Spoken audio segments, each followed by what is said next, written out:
left over when this is over. So these people, if you want to work on your progress check, you can. If you want to watch yesterday's video, there's like 3 of you that weren't here yesterday, so do the best you can with this, but you might need to go watch the video. Or work on 3.8 homework, whatever it may be, okay, that you need to work on. Just use the time, especially these people. All right. So yesterday we learned about inverse trig functions. And so the first part of our notes is right here, just the side. And then we are going to go into our regular notes in a minute. But I want to review what we did yesterday, okay? So I can never fit. I write too big. So I'm just going to review a little bit of what we learned yesterday on the back of this paper. You can write it or not. It's up to you.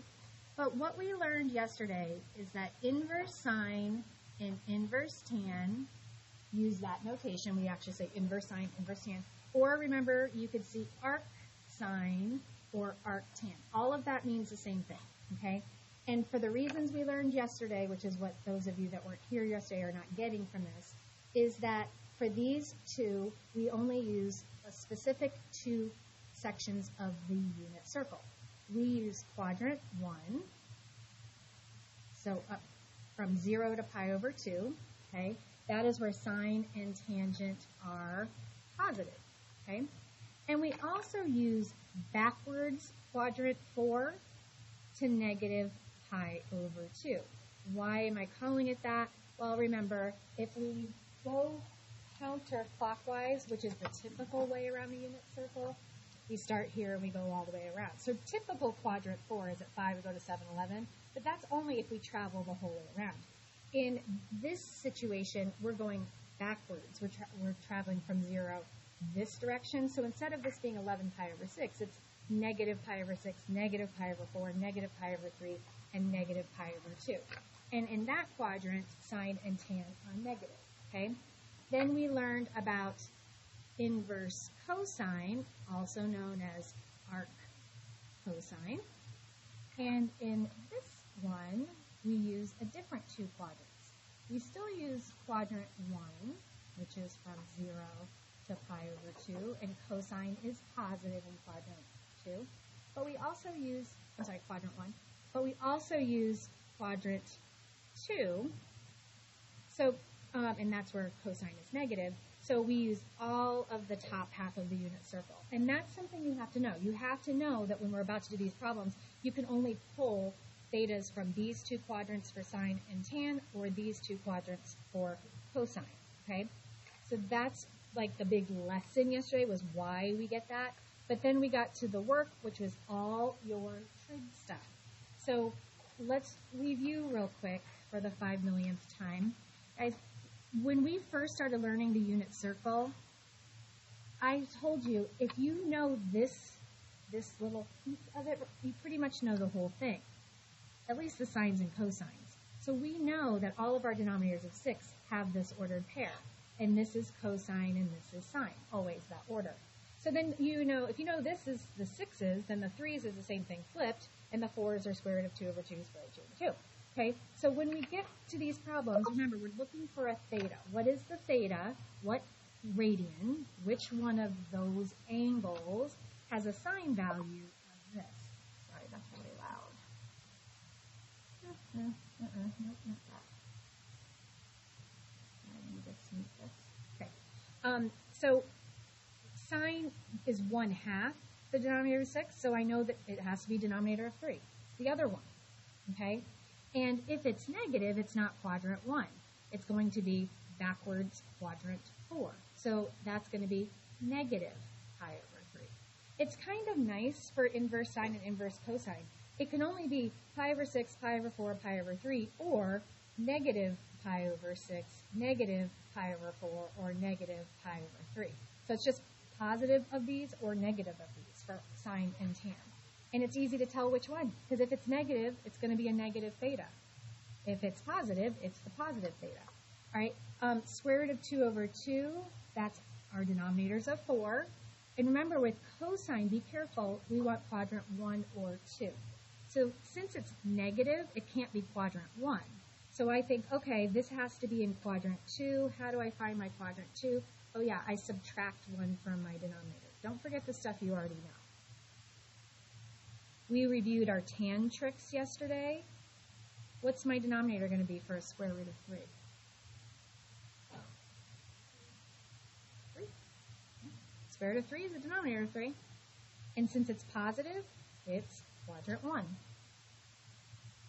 And then anytime I get a sine or a cosine that has a 0 or a 1 or a negative 1, I know it's a quadrantal.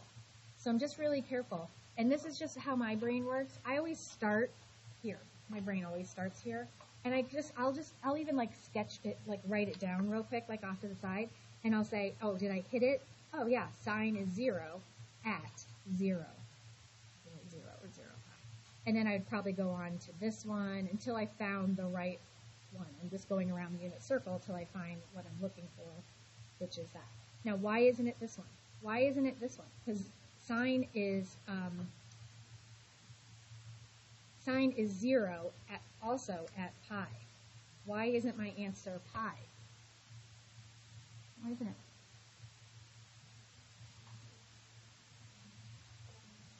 Right. Right. Remember, we restricted the domain yesterday to not include the whole unit circle. For the reasons we talked about yesterday, we only talked about these. Otherwise, it wouldn't be a function. We have repeating values. There's an example of it right there. Here and here has the same sine value of 0. But remember, for inverse sine, just like Remy said, we only use these two quadrants, so that's why it leaves that one out. Okay? All right. Do me a favor and take a second, and it says to round to 2 decimal places, so let's just stay with that. Take a second and find these answers. But I will tell you, we are going to change our calculators to degrees for a word problem we do in a minute. So if I were you, I would clear your RAM or make sure your calculator is in radians by going to mode before you do this. So everyone should pick up their calculator and make sure you can put these in. If you weren't here yesterday, the sine, cosine, and tangent inverse buttons are above sine, cosine, inverse. So you just have to hit second sine, second cosine. So I want to see everybody tippity-tapping on their calculators.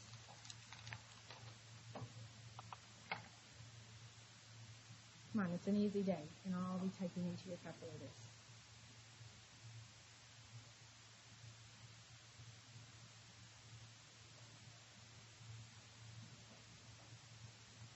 So these are freebies, right? As long as you know how to round, you should be fine.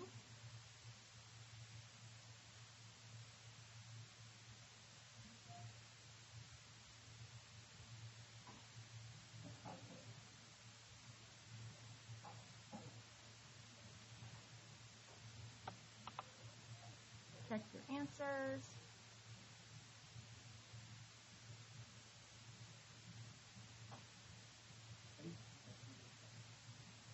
Math intern, sir. I don't think you should need to do that for me. These are usually decimal. Are we good? All right. If you get stuck on any of this, there's a lot of time, so I will happily come and help anybody that struggled with any of that. Is she getting it, Jada? All right. Then you had to put it in on. Try it again. All right, guys, page 109, we have one word problem to do. One word problem.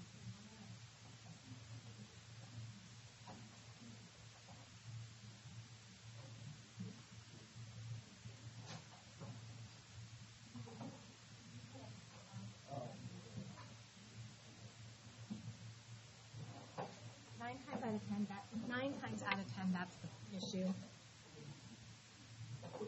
One word problem.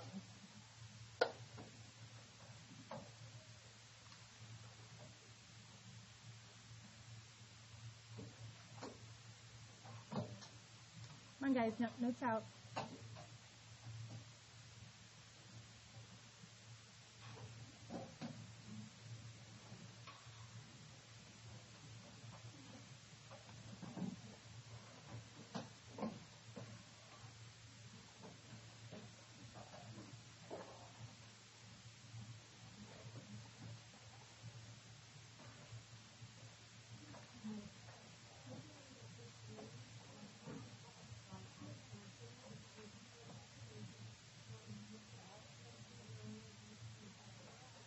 I have contact solution. You threw it away. I always have contacts with me. You know, you can use water. I've even used my mouth. Yeah, I was not comfortable. Welcome to mine. Welcome to my world. Okay, guys, word problem. An airplane flies at an altitude of 5 miles towards a point directly over your house. We have two parts to this. Write theta as a function of x and find theta when x equals 8 miles. Beautiful picture drawn for us, right? Altitude is height, how high above the ground. So it's that perpendicular height, 5 miles off the ground, and it's flying in this direction to a point below my house, whatever. And so the first thing we have to do, so all this means right here, guys, is we're writing an equation that represents this, okay? So what we want to do is look at our picture, find theta, there she is, and identify what this side is in relation to it, to our theta, and the other side that they labeled, which is what they're wanting us to give some attention to here in a second. And what I'm talking about is, are these sides opposites, adjacents, or hypotenuses? So what would the 5 be?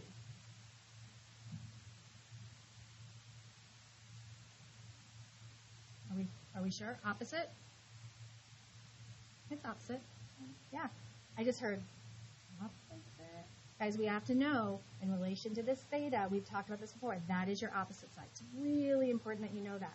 How about side x? What would we call that? That's adjacent. Okay, right? So this would be your hypotenuse, which we don't care about for this problem. All right? And using SOHCAHTOA, which trig function, sine, cosine, or tangent, uses opposite over adjacent? Which one of those is opposite and adjacent? Tan, right? That's how you know which one to use. We've done this before, guys. So here's what we do. Theta equals inverse tan, because we're trying to find an angle, of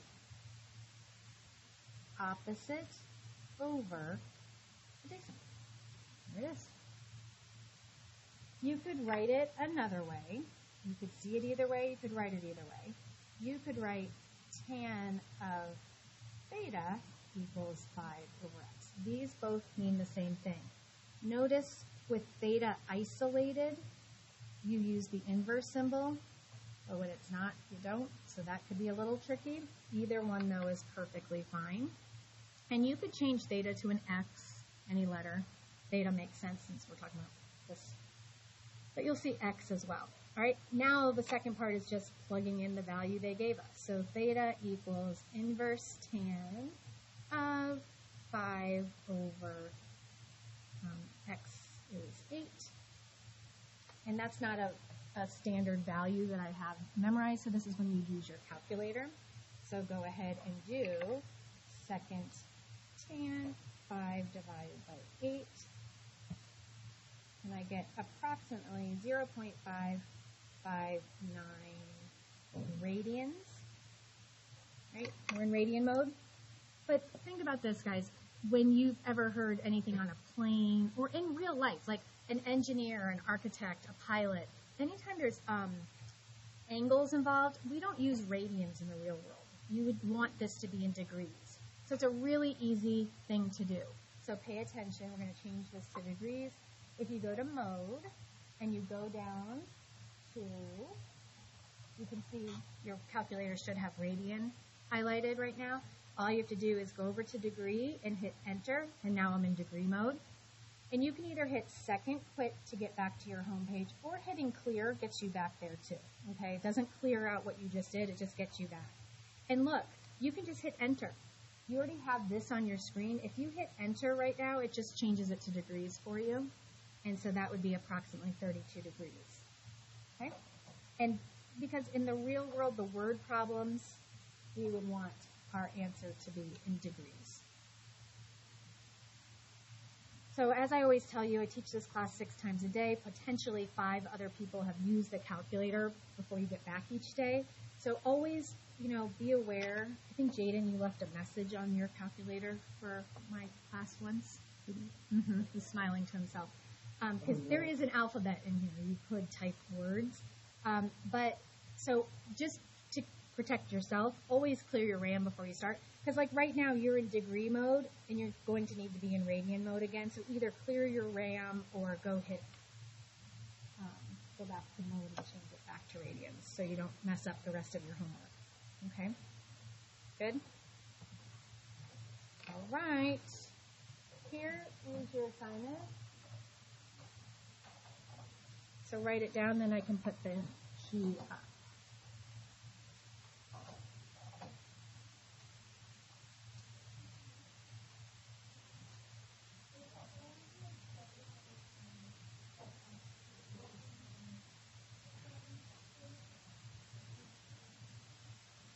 You're talking about the test on March 7th?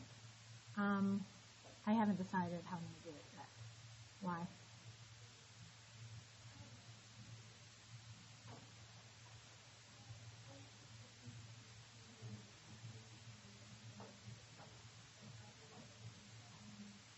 No, the test is a one-day test.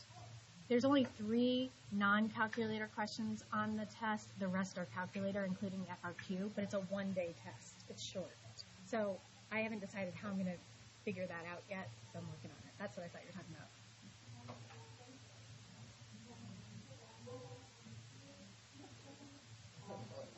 You can make it up on Monday.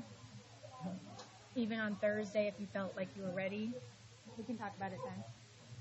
All right, so there we go. There's those.